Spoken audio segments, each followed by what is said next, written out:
Perkenalkan, nama saya Vincentius Intelliggo. Di sini saya akan menjelaskan tentang proyek perancangan sistem digital dengan judul lampu lalu lintas. Kami dari kelompok A5 dengan anggota Ferdian Julianto, Jonathan, Nathaniel Faustin, dan saya Vincentius Intelliggo. Pertama-tama saya akan menjelaskan outline dari presentasi kami kali ini.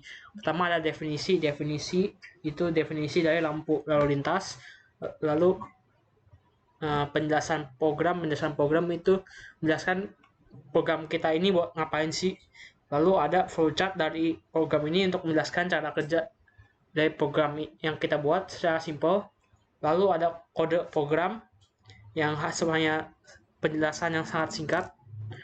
Lalu lebih lengkapnya akan dijelaskan lagi. Lalu yang terakhir ada demonstrasi dari program yang kita buat. Pertama-tama, apa sih lampu lalu lintas itu? Lampu lalu lintas adalah lampu yang mengendalikan arus lalu lintas yang terpasang di persimpangan jalan atau tempat penyeberangan jalan kaki atau zebra cross dan tempat arus lalu lintas lainnya. Lampu ini menandakan kapan kendaraan harus berjalan dan berhenti secara bergantian dari berbagai arah. Nah, program yang dibuat pada proyek kali ini merupakan implementasi lampu lalu lintas menggunakan VHDL. Lampu lalu lintas yang dibuat juga menyediakan tombol interrupt dalam rangka memprioritaskan hak pejalan kaki dan juga kepentingan para pengguna jalan yang memiliki disabilitas. Ini salah satu trivianya itu di dekat halte Bikun Stasiun UI juga ada implementasi yang mirip. Ada tombol yang kita bisa pencet, habis itu lampunya akan jadi merah. Ya, perkenalkan nama saya Ferdian Julianto. Saya akan memberikan penjelasan terkait flowchart dan juga sedikit kode program nantinya. Ini bisa dilihat flowchart ya. Jadi yang pertama ini ada start ya. Jadi kita mulai ini startnya traffic light. Habis itu kita bakal mastiin decision nih tentang interrupt. Kalau misalnya interruptnya 1, maka dia akan memproses red 3 nih. Menampilkan next state red 3 di mana akan mengeluarkan output yaitu merahnya nyala. Merahnya 1 sedangkan lampu lainnya itu 00. Menandakan dia mati. Terus kemudian dia akan balik lagi ke awal lagi dan dia akan kembali menanyakan interruptnya berapa. Terus saat misalnya interruptnya 0, dia akan menanyakan current state kita. Di mana current state itu akan menentukan next state kita kan selanjutnya kan. Di sini kita lihat current state-nya ya. Jadi di sini dikasih decision lagi di mana kalau misalnya kita current state-nya itu red 1, maka dia next state-nya akan red 2. Kalau misalnya red 2 akan ke red 3. Kalau red 3 dia akan yellow, kalau yellow dia akan green dan seterusnya. Selanjutnya dan sampai di green 3 terakhir dia akan next state red 1. Dimana kita pembuatan programnya ini dia jatuhnya berurut sih. Jadi ya kan ini kan red 1 ke red 2 ya otomatis dia bakal ke kanannya nanti. Habis itu red 2 ke red 3 otomatis ke kanannya. Begitu. Sampai ujung terus nanti balik lagi ke red 1. Selama interruptnya nggak ada. Nah terus di sini bisa dilihat ya. Kalau misalnya red, berarti kalau misalnya current state-nya red, ya dia akan mengeluarkan outputnya itu lampu merah, yaitu merahnya 1 gitu kan. Sedangkan kalau misalnya yellow nih, dia akan yang nyala itu kuning. Kalau misalnya outputnya green, green 1, green 2, green 3, maka ya ini lampunya hijau. Terus saat misalnya udah selesai, ini dia akan menanyakan input lagi terkait interrupt. Pokoknya dia akan balik terus loopingnya. Ya begitu sih untuk flowchart ya. Terus di sini kita ada dua bagian program yang sebenarnya ini bisa dibilang program esensial ya. Yaitu adalah pertama di bagian flow program. Maksudnya di bagian flow program itu apa?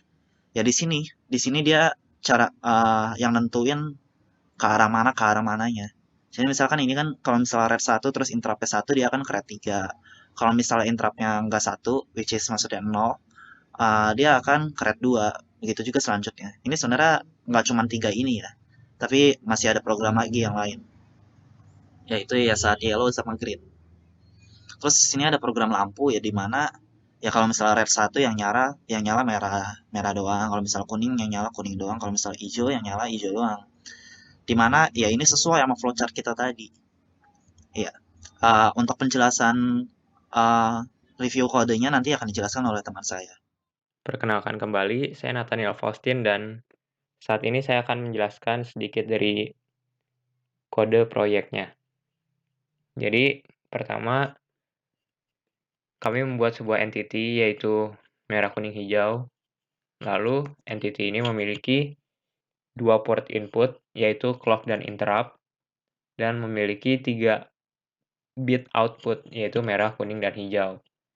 Jadi kami membuat sebuah proyek lampu lalu lintas, dan lampu lalu lintas ini dapat dilihat dari outputnya yaitu merah, kuning, atau hijau. Apabila merahnya bernilai 1, maka lampu lalu lintasnya bernilai merah, seperti itu. Lalu untuk inputnya sendiri, kami menggunakan clock, yaitu buat nge-trigger-nya, dan selanjutnya kami menggunakan interrupt. Jadi, apa sih interrupt ini? Jadi, interrupt itu adalah saat di mana jika ada orang yang ingin menyeberang, maka ia menekan tombol interrupt. Lalu, interrupt ini akan membuat program akan menyalakan lampu merah, begitu. Jadi walaupun dia sedang hijau, tapi kalau ada yang mau mencet tombol interrupt ini, maka lampunya bakal bernilai merah, karena ada orang yang mau nyebrang. Jadi ceritanya begitu. Lalu untuk behavior-nya sendiri, kami menggunakan state, yaitu red 1, red 2, red 3, yellow 1, green 1, green 2, green 3. Jadi state-state ini itu untuk menandakan dia sekarang lagi di state mana. Jadi untuk merah dan hijau kami menggunakan 3 clock. Jadi merah itu, lama dia merah itu adalah 3 clock. Untuk hijau juga seperti itu. Lalu untuk kuning, hanya 1 clock, begitu. Jadi, 1, 2, 3 ini itu menandakan dia sekarang sudah di clock ke berapa. Kalau misalkan red 1 berarti dia, masih di clock pertama, lalu red 2 berarti dia masih di clock kedua, dan setelah di clock ketiga dia akan pindah ke yellow 1, seperti itu. Jadi habis merah 3 clock, kuning 1 clock, lalu hijau 3 clock lagi, lalu kembali lagi ke merah pertama, seperti itu. Dan kita menginisialisasi sinyalnya, setelah itu jadi di prosesnya setiap kali ada clock, dapat dilihat pada perintah yang ini, setiap kali clock-nya ter-trigger, maka state yang sekarang itu akan dijadikan state selanjutnya, seperti itu. Lalu kita memprosesnya menggunakan state tersebut dan juga input interrupt yang tadi. Jadi untuk setiap state, kami masukkan if interrupt 1 dan next state adalah red 3. Jadi fungsi perintah ini adalah apabila interrupt-nya bernilai 1, yaitu apabila interrupt-nya ditekan, maka state selanjutnya adalah si red 3. Jadi kalau interrupt-nya masih ditekan terus, maka dia bakal merah, merah, merah, merah terus. Karena dia masuk ke red 3 terus state-nya. Tapi kalau interrupt-nya nggak ditekan, red 1 itu next state-nya bakal red 2. Lalu red 2 next state-nya bakal red 3. Red 3 next state-nya bakal yellow 1. Lalu yellow ke green 1 dan seterusnya dia bakal nge-loop terus di sini. Begitu.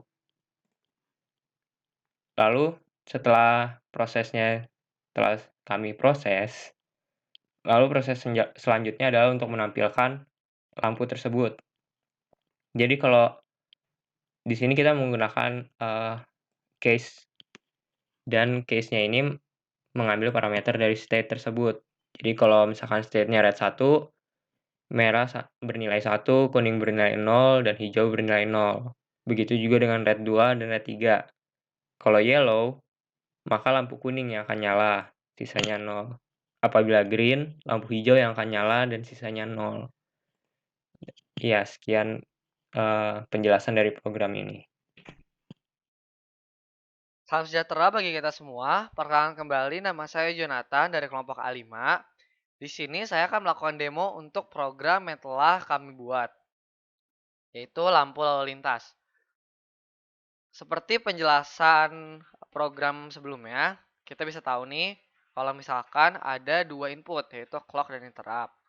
Kemudian ada 3 output yang merupakan warna lampu lalu lintas, merah, kuning, hijau, dan juga ada state, di mana state ini untuk menentukan warna mana yang akan menyala. atau pada hal waveform ini warna mana yang akan memiliki nilai high. Kemudian kita langsung ke demonya. Di clock ini kita tinggal ngesetting ini menjadi clock, rising edge clock. Ini dikarenakan program ini bersifat rising edge, yaitu program akan berjalan jika clocknya bernilai 1 atau rising.